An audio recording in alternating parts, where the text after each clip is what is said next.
برای دوخت نیم زیپ این قسمت یقه لباسمون، این خط وسط لباس رو علامت میزنیم و از اینجا پشت کار این زیپمون هست روی کار، به این صورت پشت کار میذاریمش و یه دوختی به این صورت اینجا میزنیم. دقت کنید از این لبه تا این لبه ندازیم، فقط این روی این قسمت به اصطلاح شونه های خود زیپ رو ما یه دوخت میدیم، بیشتر نه. به این شکل دوختش رو رفتیم. حالا قیچی میکنیم قسمت وسط که میخوایم زیپ بس باشه. زیپ رو میدیم بالا، یه چرت کوچولو تا لبه این شونه هر سمتش رو میزنیم به این شکل. دو تا چرت خیلی کوچیک، شاید هر کدوم به پهنای 1-2 میلیمتر باشه، بیشتر نه. به این صورت تا لبه این دوخت رو میزنیم. از پشت کار ببینید به این صورت. اگر تا نزدیکی کار نیامد حتما تا لبه دوختش این چرتا رو بزنید. حالا شروع به دوخت میکنیم. این یه دوختمون اینجا اضافه است.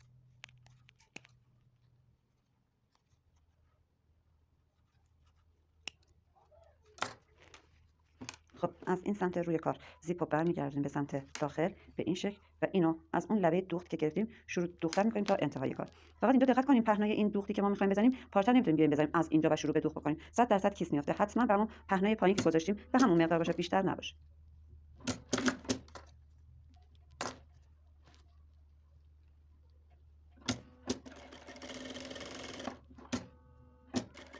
اگه ما پهنای پارچه‌مون رو خیلی بیشتر بگیریم بعد که دوخته میکیسیم پایینش حتما ایجاد میشه. طرف دیگه هم به همین صورت میدوزیم.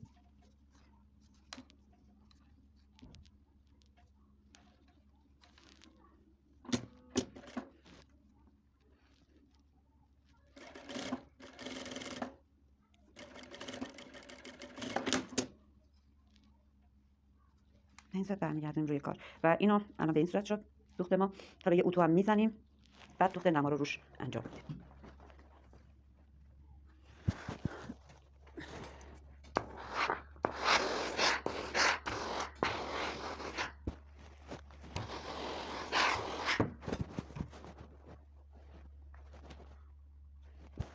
خب ما اتو این کارم زدیم. ببینید کار چقدر تمیز در اومد. پایینش کیس نیافتاده این قسمت. اگه این پایینو شما موقعی که دارین دوخت میزنین و پشت کار بهتون نشون بدم این پهنای دوختتون رو زیاد بگیرین، یعنی این پهنا هر چقدر هست، اگه این پهنای دوختمون رو بیاریم روی لبه جای زیپ و شروع به دوختن کنیم مطمئنا آخرش یک کیستی به وجود میاد. ما این کارو که انجام دادیم بعد میایم دوخت نمای روی کارو میزنیم.